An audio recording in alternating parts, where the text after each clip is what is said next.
Okay, so we're back in processing, and we're going to continue our exercises. So let's do some more functions. And we have the setup. Yep, and we had function calls.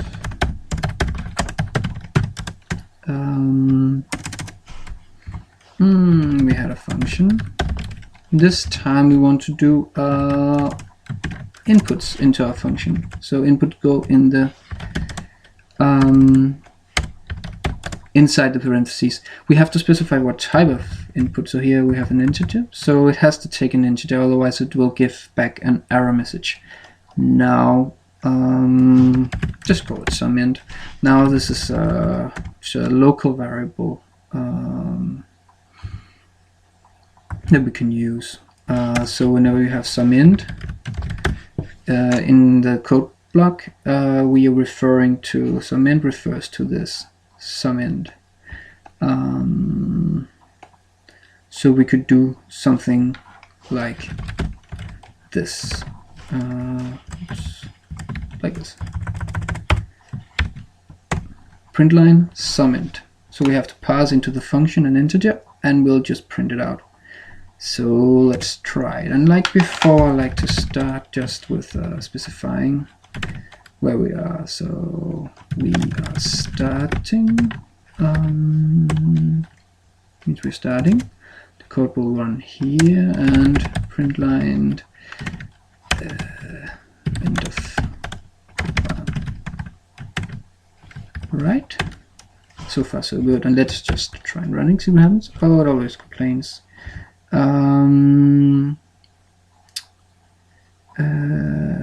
Whoops, I just forgot the void because it's not returning anything. Yes, you'll see me forgetting stuff a lot, which is normal because it's Java. It's not very intuitive, and if you start using other program languages that are more intuitive, you'll start forgetting things again. So I forgot void. Shame on me. Void some function in some int, print line some int. Nothing has happened. We're not calling the function, so of course nothing has happened, but there are no errors anyway. So let's call the function between this. Just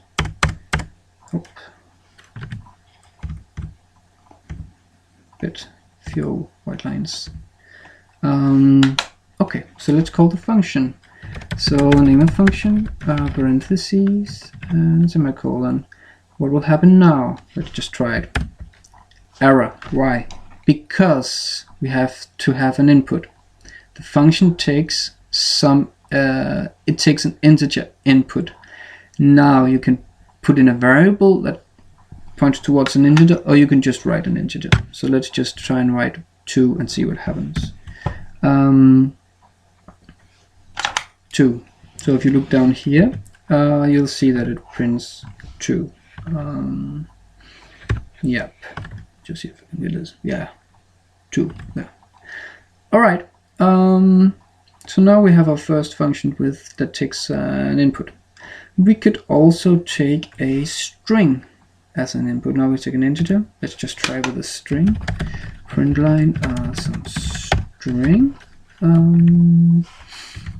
And the order of things matters when you, let me just show it. So you have a comma that separates the two, and then you have a string, and then the name of the string variable. So now if you run it, of course, it gives an error. Something is missing. What is missing? Our string. So we have to put in our string. Well, and let's run it again.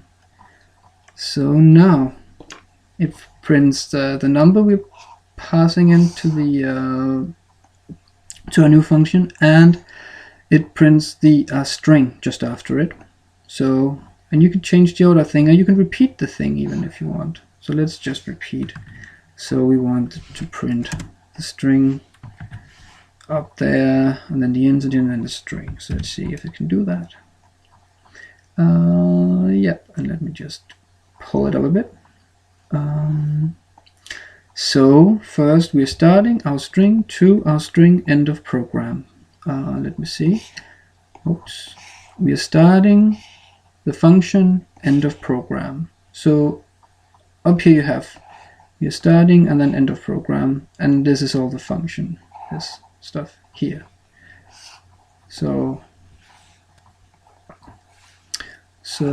in between we have all this. So just if you have time and you want to learn it, you can just play around with it maybe to see, and then just learn to organize. I say that programming is mostly about learning to organize. That will help you a lot. So I wrote function calls. I should just write functions. I'm organizing. Okay, so that will be that for this video. Thank you.